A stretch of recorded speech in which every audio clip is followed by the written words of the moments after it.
A continuación les voy a dar un breve recorderis del procedimiento ruta de atención del paciente con diagnóstico de desnutrición aguda moderada y severa que requiere hospitalización.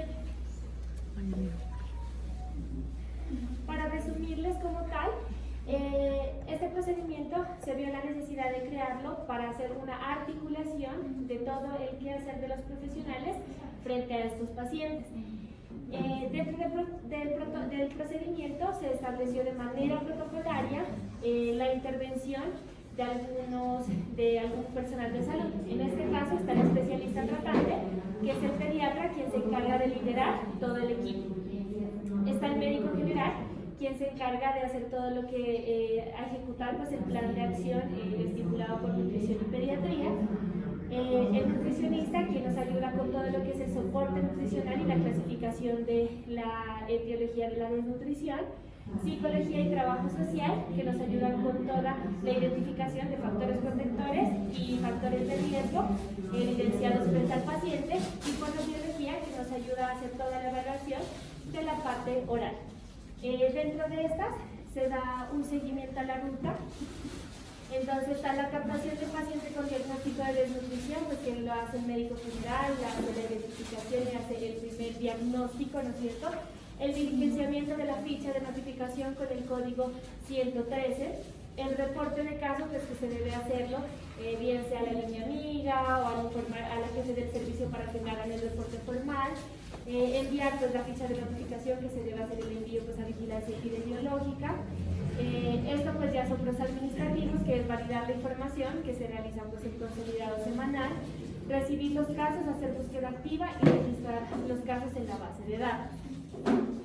En cuanto a la planeación del abordaje integral del caso, pues son la solicitud de las interconsultas de manera protocolaria que estos pacientes deben tener por nutrición y psicología, por fonobiología, trabajo social y enfermera y la valoración obligatoria durante su estancia hospitalaria. La definición del tipo de desnutrición, entonces pues esta está a cargo del pediatra o del nutricionista, quien nos evalúa si es una desnutrición primaria o secundaria, y las primarias pues son las que están evaluadas en el lineamiento y son las que nosotros ingresamos al paciente en la ruta. Y hacer pues ya después de esa valoración y esa clasificación, hacer pues el reporte a CIVIGILA. En cuanto a la ejecución y el seguimiento al plan de tratamiento médico, pues en este pues lo realiza la enfermera de la estrategia YAMI, quien lo que hace es una articuladora de todas las interconsultas y que hace una recopilación de la información para brindar pues, el seguimiento a salud. Entonces, mirar que las respuestas estén cumplidas dentro de las 24 horas por trabajo social, psicología, fonobiología, todos los profesionales, hacer un seguimiento al plan de ejecución del tratamiento, la integración de la información de los resultados de las intervenciones a los profesionales, el análisis de la información pues, que se realiza en conjunto, que es el médico especialista con nutrición y médico general para mirar cómo va pues, el soporte nutricional. Comunicar las decisiones pues, al equipo asistencial siempre y cuando haya algún factor de riesgo, hacer alguna notificación o demás, y el seguimiento a las actuaciones. Dentro de esta ejecución y el seguimiento al plan de tratamiento médico es importante recordarles que nosotros en el último seguimiento que nos hizo el instituto teníamos una falla en cuanto a lo que es la administración de micronutrientes. Nosotros no estábamos haciendo pues, la administración de micronutrientes. Entonces, para ello nos pidieron que dentro del tratamiento se haga la administración. Más adelante, la doctora Anita les dará a conocer cuáles son los micronutrientes que pues, nos aplican, que es el ácido fólico, que se formula de manera intrahospitalaria y ambulatoria, el hierro, que se debe valorarlo, y la vitamina A, sí aplica. Y en el egreso y en la preparación para el egreso, pues que esta se debe hacer 5 días antes. En esta es importante pues, realizar, pues, el médico general hace pues, todo lo que es la epicrisis, la contrarreferencia, que debe tener como diagnóstico principal la desnutrición, debido a que estas contrarreferencias se van a la EPS y a la IPS para hacer un seguimiento oportuno ambulatorio que antes no se realizaba. Para hacer también la gestión de las citas y pues la entrega. Ahí vamos a hablar también con el profesor un poquito de todo lo que es la elaboración lo que es de MIPRES y lo que se debe tener. Recordarles también que pues, el paciente debe salir con su prueba de apetito y con, los sobres listos para el consumo desde el hospital. En tal caso de que no estén, pues el hospital sea a veces ejemplo como Sanitas, que no nos autorizan la entrega acá al hospital, los padres deben acercarse a la farmacia que hace la entrega del cumple para poder nosotros hacer o corroborar que salga con esa. Entonces, informar los datos pues, a la enfermera de referencia y a la coordinadora de referencia y contrarreferencia para que haga la referencia efectiva y nosotros hacer la referencia efectiva a la IPS. Y dirigirse a la segunda parte de chequeo, pues que eso se hace pues ya con lo que es el profesional de enfermería. Entonces ese es como el resumencito de la ruta, pues para que de pronto ustedes lo tengan en cuenta, las interconsultas y todo lo que se debe solicitar en cuanto a lo que es el procedimiento. Recordarles, buenas tardes, que en consulta externa debe aplicar bien que el paciente debe salir con micronutrientes, especialmente el ácido fólico, que fue uno de los micronutrientes que en la auditoría con el Instituto y la Secretaría de Salud hicimos un cruce de información y ninguno de los pacientes que egresó del hospital llevaba prescrito el ácido fólico. Ninguno, cero, llevaba ácido fólico. Entonces siempre tenemos que fijarnos en esto, tanto en consulta externa, en el paciente ambulatorio, como en el paciente que egresa de hospitalización. Gracias, doctor Rodríguez. Bueno, en algunos de ustedes ya está en su mano el Plumpinut. Por favor, revísenlo. Sepan, porque hay veces que formulamos algo y no sabemos ni qué contiene, ¿sí? Entonces es importante que ustedes lo conozcan, que sepan cómo es, que sepan cómo viene, para aquellos pacientes, por ejemplo, como hemos tenido algunos casos, que el paciente llega por ejemplo por moquitos, está mocosito y solamente es eso, y resulta que al tomarle las antropométricas nos damos cuenta que de casualidad tiene una desnutrición aguda moderada. Ese paciente, en teoría, si tiene un núcleo familiar fuerte que lo pueda soportar, no tendría que quedarse con nosotros, se iría, ¿sí? Entonces, ese paciente es el que va a tener su prueba de apetito, ese paciente es el que va a ir con sobres de Plumpi. Entonces, si uno lo mira, ahí está cuántas calorías tiene y todo lo referente a la formulación del Plumpi, ¿sí? Entonces, es importante que ustedes lo conozcan. Yo sé que muchos ni siquiera algún día lo hemos visto, lo hemos formulado, pero no lo conocemos. Entonces, va a ir rotando por los puestos de ustedes para que lo conozcan. Bueno, a maní. Es de maní y sabe maní. Bueno, entonces hoy otra de las partes que íbamos a tratar era recordarles rápidamente el abecedario terapéutico y recordarles las 3 fases en las que puede estar un niño que tenga diagnóstico de desnutrición aguda moderada o severa.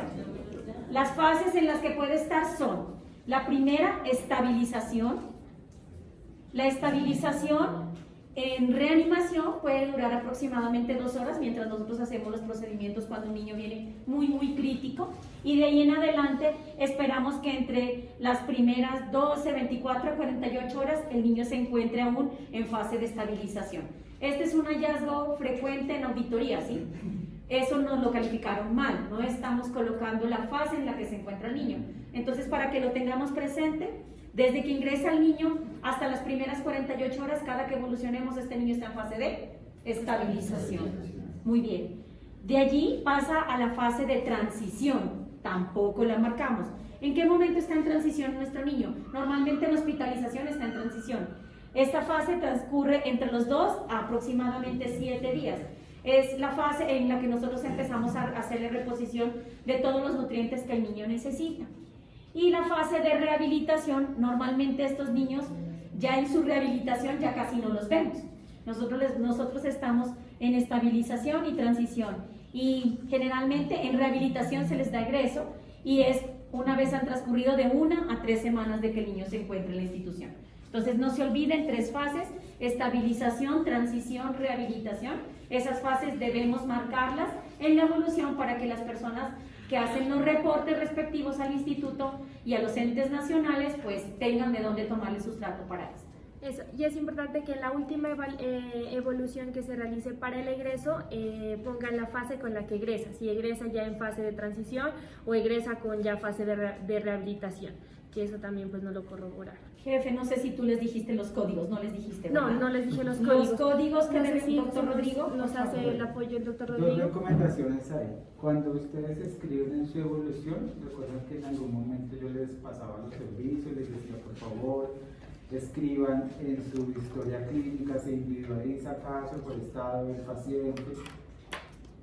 Ahora, el Ministerio, la Secretaría de Salud y el Instituto nos piden, bueno, explique por qué se individualiza.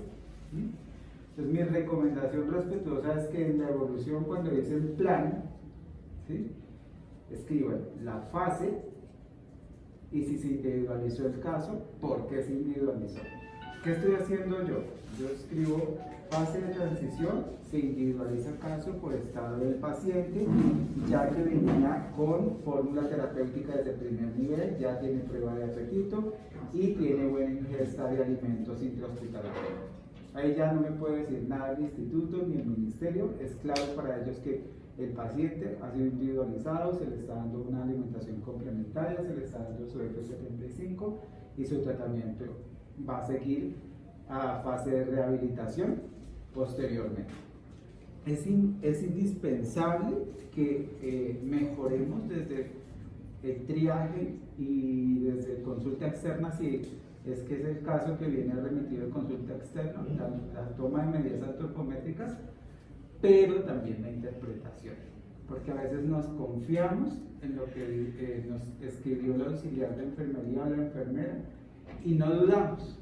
Entonces hacemos clasificación nutricional, a desnutrición aguda moderada, lleno ficha, interconsulta con nutrición, y cuando llegamos nosotros resulta que el paciente no está en desnutrición, está en riesgo, se ha hecho una ficha de notificación, pasó a Civigila, Civigila ya lo reportó al instituto y hay que reversar toda esa notificación. Entonces mi recomendación respetuosa siempre va a ser que por favor cuando diagnostiquen una desnutrición, verifiquen los datos antropométricos. Con eso que ustedes pueden hacer una clasificación certera y más verídica. Y hacemos menos reprocesos y se van a dar cuenta ustedes. Bueno, si el niño está hematizado, ¿qué está pasando? Es otro cuento. Ahora, en los códigos 10 es importante, ese fue otro de los hallazgos que nosotros queríamos pelear con el instituto, porque en la notificación aparecía que nosotros no estábamos notificando en los indicadores. ¿Y por qué no aparecía la notificación? Pues porque no estamos poniendo el diagnóstico. Entonces, desde que ingresa el paciente, desnutrición aguda no especificada, NI, punto. Y sale con ese mismo. Y el médico no evoluciona el diagnóstico, pasó a hospitalización, siguió con el mismo diagnóstico y egresó el paciente con el mismo diagnóstico. Y resulta que era una desnutrición aguda moderada. El CIE-10 es el E440,